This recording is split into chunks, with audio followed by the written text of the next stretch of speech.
Hello, my name is Chuck Christian. I played football for the University of Michigan from 1977 through the 1981 Rose Bowl. During the 4 years that I played for Michigan, we won 3 Big Ten championships and a Rose Bowl. Last year, this time, I was in hospice care. And for those of you who don't know what hospice care is, that's one step away from the grave. My doctors and nurses thought I would be dead within a matter of days. Friends were traveling from all over the world to say their goodbyes to me because they knew that I wouldn't be around much longer. I was so weak, I couldn't get myself out of bed, and my wife had to take me to the bathroom. I lost 80 pounds. I had stage 4 prostate cancer, and it had metastasized to my bones. The cancer had spread to my spine, my hips, my tailbone, my shoulders, my ribs, and the pain was unbearable. I was on heavy narcotics, and I would cry myself to sleep. I would cry myself to sleep at night. Because of the sexual trauma that I experienced with Dr. Anderson, the University of Michigan doctor, I avoided doctors at all costs. If the cancer had been discovered sooner, it would have been a simple procedure to eradicate it. You see, 5 years ago, when I was diagnosed with terminal cancer, my doctors were giving me 3 years to live. Now they are amazed that I'm still alive today, 5 years later. That's why it's so important for me to tell the whole truth about what Michigan allowed to happen to the student athletes for over 35 years. If I don't tell it now, I may not be alive to tell it later. Five of my Michigan teammates and friends have died in the last year and a half. And they all had an incredible fear of doctors. I wonder if they would still be alive now if it had not been for Anderson. What I'm about to share is one of the most difficult things I've ever done. You won't find this information in the Wilmer Hale report. But here we go. The University of Michigan aided and abetted one of the most deranged sexual predators of our time. Let me repeat that. The University of Michigan aided and abetted one of the most deranged sexual predators of our time. The Michigan team doctor, Dr. Anderson, molested in the neighborhood of 1,000 athletes. He would sexually penetrate hundreds of athletes per year. As a Michigan athlete, we had only one option for our annual physicals. We had to go to Anderson. And Anderson would use that unsupervised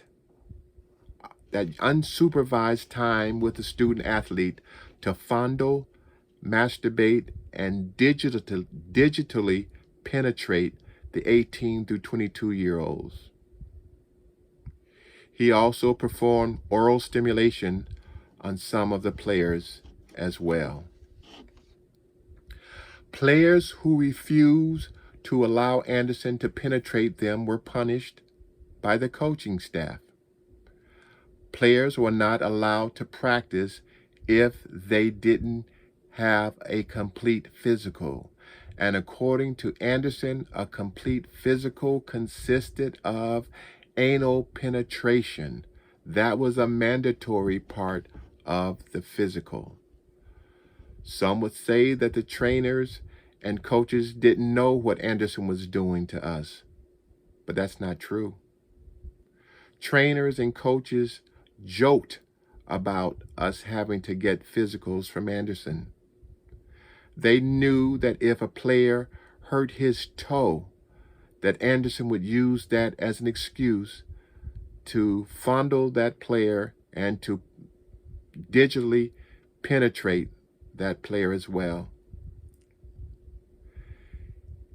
You know, I never heard a coach or trainer say that what Anderson was doing to us was wrong. No one ever said that we could opt out of any portion of the physicals that we were getting from Anderson.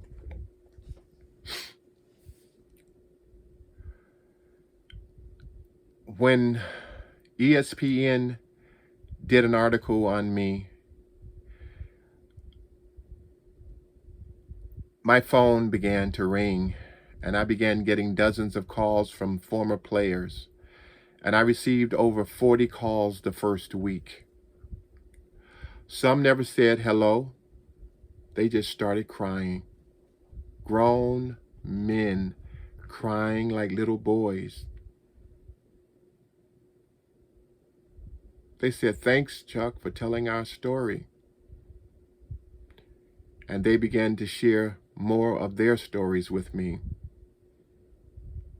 You know, I cried more that week than I ever have in my life. When I would get overloaded with the stories that my friends were sharing about what Anderson had done to them, I would go to my wife of 40 years, and I would say to her, "Honey, I just need to lay in your bosom for a while and cry." And she said, "Okay." And I lay my head in her bosom and I cried for 10, 15 minutes until I felt like I was strong enough to go out and take on the world again.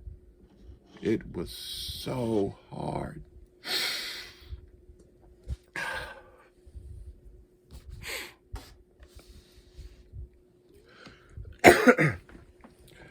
I had a dream one night,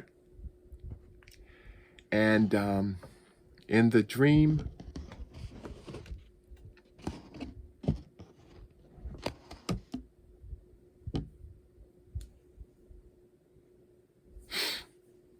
excuse me, in a dream, the dream recounted all of the stories that the guys have been sharing with me. And I began to sob over all the stories that I'd heard from the guys. And a soft voice spoke to me and said, "Chuck, don't act like you don't know what you know. You promised these guys, you promised these men that you would tell their stories. Now tell their stories and tell it all." Well, one of my teammates told me, he said, "Chuck, whenever I would get a physical from Anderson, I would lock myself up into my room for 3 or 4 days because I was too embarrassed to come out in public." Another friend told me, well, he called me up and he was crying and he was feeling suicidal. He was talking about killing himself. And he said to me, Chuck, it's my fault. It's my fault, Chuck. I said, what? He said, yes, Chuck, it's my fault. I said, how is it your fault? He said, I could have stopped it. I said, what could you have stopped? He said, I could have stopped Anderson. I said, what are you talking about? He said, Chuck, when I was playing at Michigan, I was about to quit the team. And I told my mom I was going to quit the team. And my mom said to me, why are you going to quit the team? And I didn't tell her. And she said, listen, if you're going to quit the team, you're going to tell me why you're going to quit the team. He said, okay, Mom, I don't want Anderson to put his finger in my bottom again. She said, what? Anderson's putting his finger in your bottom? He said, yes. She said, you tell that Anderson that he's not to put his finger in your bottom ever again. And when it became physical time, he went in to see Anderson, and the last thing on the agenda was bend over and pull your shorts down. Anderson told him to bend over and pull your shorts down. And my friend said, I told Anderson, I said, Anderson, my mom told me to tell you that you're not going to do that to me anymore. And he said, oh, okay. Well, then you all set. All right, have a nice day. And it was over. He said, Chuck, all I had to do was go in front of the full team and tell everybody that what Anderson was doing to us was wrong, and that all they had to do was tell him that they weren't going to let him do it, and then it could have stopped. I said, wait a minute. First of all, you were 19 years old. You were one of the smallest players on the team, and you know how Bo was. He would have labeled you a troublemaker, and once you get labeled a troublemaker, then you don't play anymore at Michigan. I said, no, man, you were only 19. It was not your job to stop Anderson from molesting your teammates. It was Michigan's job to make sure that Anderson never started molesting the players in the first place. He said, thanks, Chuck. I needed to hear that. And I began to think, what if he had committed suicide? No one would have ever attributed it to Anderson's molestation. They would have simply called it depression and never dealt with the root problem. I had another friend, he called me crying. And he said to me, Chuck,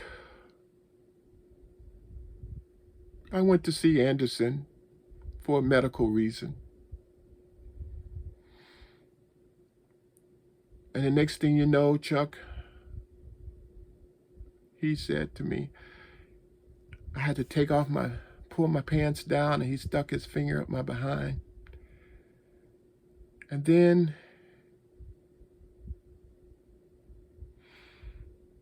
he said, Chuck, he reached around and began to masturbate me. He said, Chuck, I felt so humiliated that I quit the team. I said, that's why you quit the team? He said, yeah. I never told anybody, but that's why I quit the team. I felt so humiliated by what Anderson had done to me. He said, Chuck, I can't trust doctors. I can't trust any of them.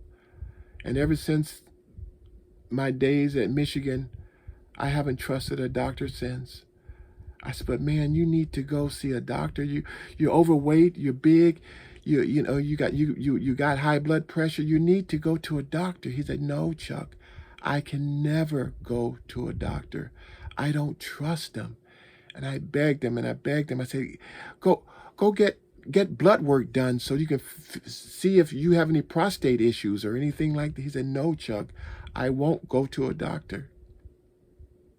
And I asked him, I begged him, I said, please go to the doctor. He said, no, Chuck, I'm not going to do it. And then, a few months later, I got a phone call.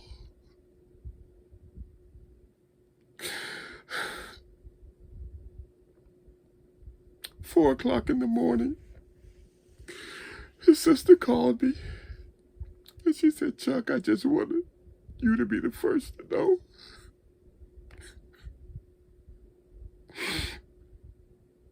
that my brother just died 10 minutes ago.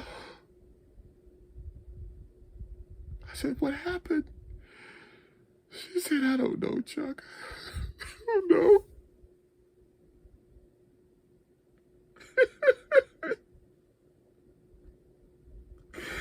We cried. We cried together on the phone. She said she think it was a heart attack.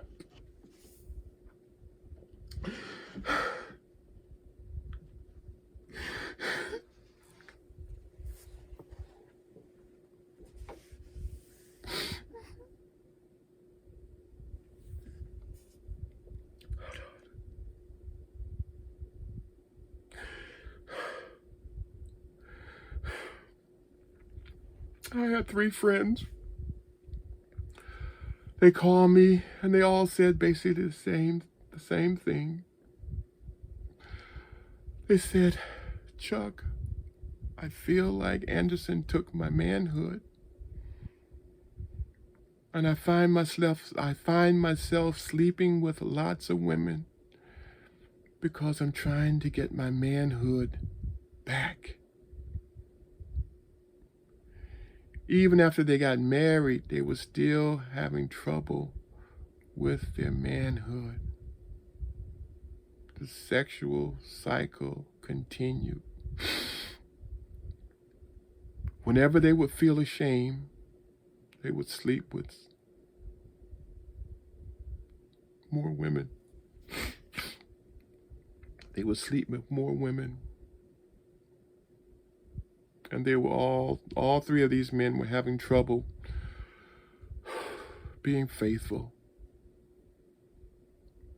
One's on his second marriage. One's on his 3rd marriage. And one's on his 4th marriage.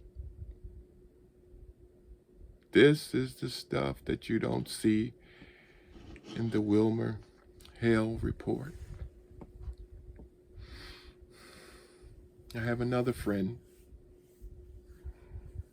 He had an incredible fear of doctors as well. He would only see a doctor if it was an emergency. Well, he ran out of his medication and he tried to function without his meds. And he ended up dying. 9 days later, a family member found him in the apartment on the floor, dead. And his dog had began to eat of his flesh.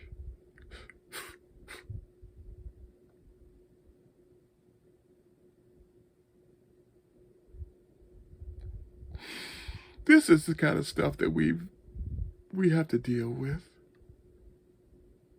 because of Anderson.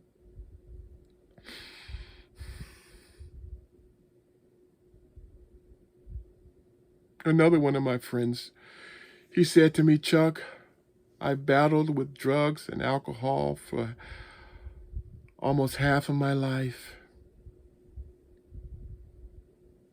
Now I find out at almost 70 years old that I was raped by my team doctor. Dude, this is a lot to swallow. And he said, now I understand now why I did so much drugs and alcohol It was because of what Anderson did to me.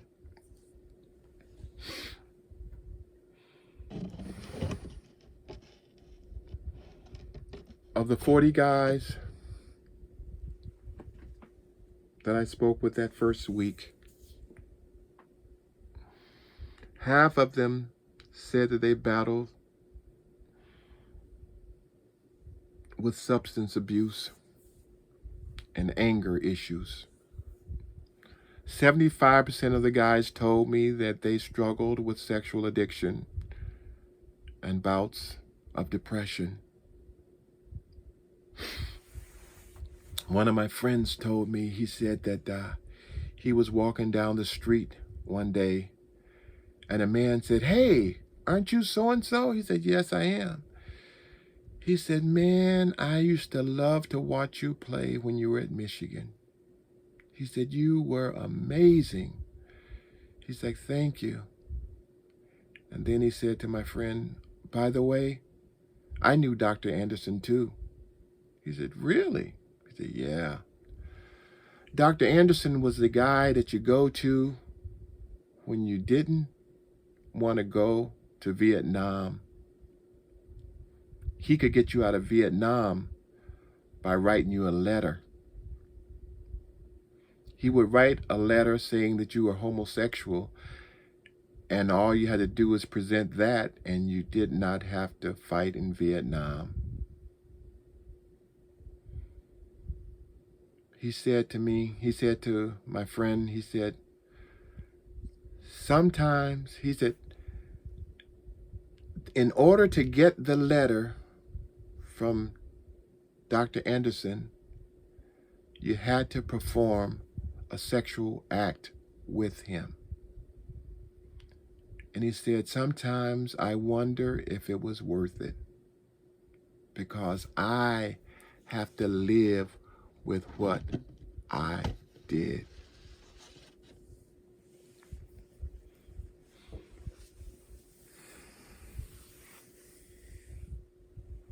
One friend told me that Bo allowed Dr. Anderson to meet with the full team, with all of the players. And Anderson announced to the full team, all 100 players, that he had been doing a study on the players and that he had discovered that 20% of the players were homosexual. And if you have any question about your sexuality, that he would be willing, Dr. Anderson would be willing to meet with you one-on-one. And he preferred to meet at the campus inn where he had a room waiting. Anderson was always trying to get people in his sperm study. He would check your sperm your freshman year. Then he'd check your sperm your sophomore year, your junior year, and your senior year. And he would let you know if your sperm went up or down over the 4-year period of time. But the only way that he could get an accurate reading was if he did the masturbating.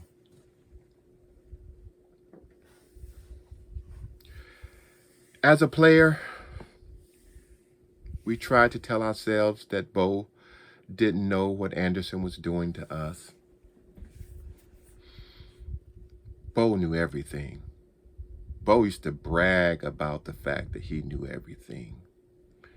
If a player got drunk, Bo knew. If a player got a ticket, Bo knew. If a player got into a fight, Bo knew. Bo knew everything that pertained to his players. Bo had eyes and ears all over Ann Arbor. And Bo knew what Anderson was doing to us. This is why the players feel so betrayed today. When Anderson was working with the general student body, he received numerous complaints for sexual misconduct. Instead of firing him, Michigan transferred him to the athletic department. Anderson talked Don Canham, who was the athletic director, into allowing him to perform annual physicals on all of the male athletes at Michigan.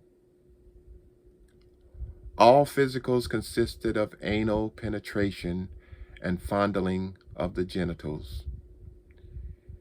He was allowed to do this for over 35 years, even though many complaints were made against him. Predators are able to get away, able to go undetected for so long because victims are ashamed to talk about it. Most men won't talk about being sexually abused because they don't want to be seen as damaged goods. We were taught to suck it up and be tough. Bo even told one of my friends those exact words. When it came to Anderson, he told him to suck it up and be tough. You must understand, though, that Anderson didn't just rape the 18-year-old freshman athlete. He raped the men that we grew to become. He raped the husbands when we got married.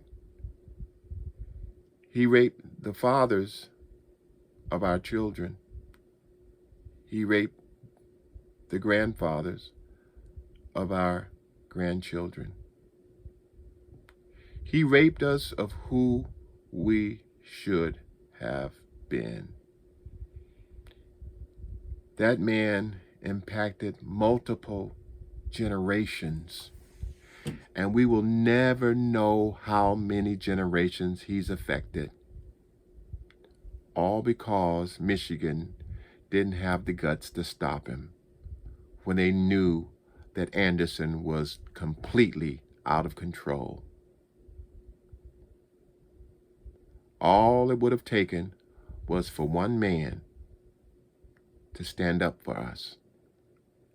One man could have stopped it. But nobody ever stood up for us. We were just left on our own with that animal. And now we're dealing with the consequences of that inaction. A friend told me not to do this video because it could hurt Michigan's recruiting. I said if Michigan cared about its recruiting, then they would do the right thing for the 850 Michigan athletes they recruited years ago. The 850 athletes that brought multiple championships to Michigan.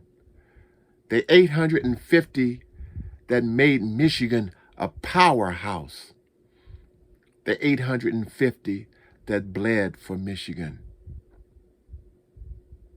Honestly, I wouldn't send my kid to a school that didn't make things right for the former players that Anderson preyed upon. The 850 that did not have a voice.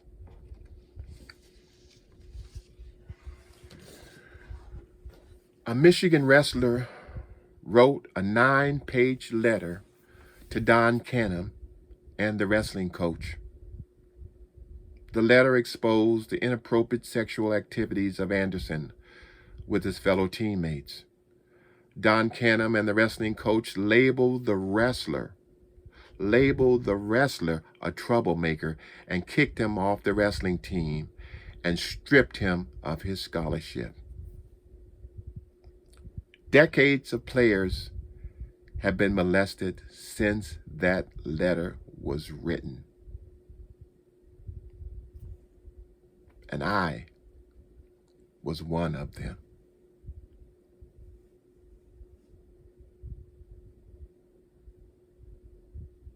All because Michigan refused to take action against Anderson. It breaks my heart that Anderson will never pay for his crimes. He died as a Michigan hero, and people celebrated him. If Michigan hadn't protected him, he would have died in prison where he belonged. If a man raped 5 women, he would go to jail for life. Anderson raped over 850 male athletes, and Michigan covered it up.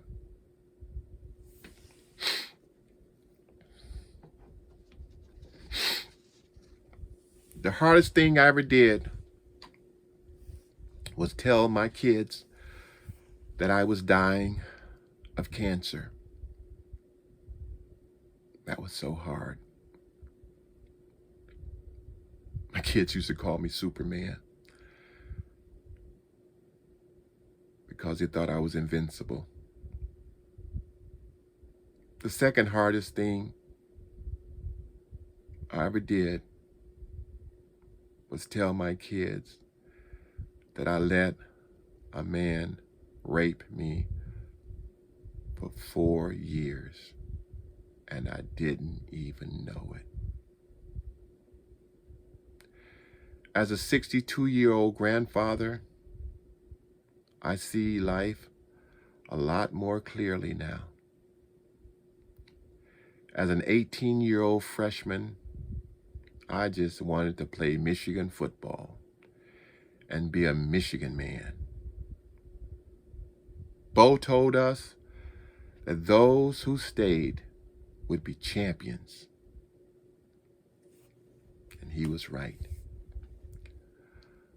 But he never told us that those who stayed would be sexually violated by the team doctor.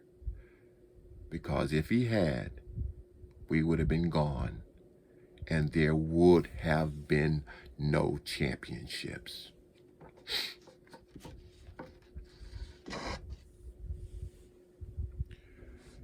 You know, in Bo's famous speech, The Team, Bo says, "No player is more important than the team. No coach is more important than the team. No man is more important than the team. The team, the team, the team." But he failed to tell us that the doctor was more important than the team. Thanks for watching this video. Feel free to share it. Pray for the guys that Anderson victimized. This is a very difficult time for all of us. Hail to the victims.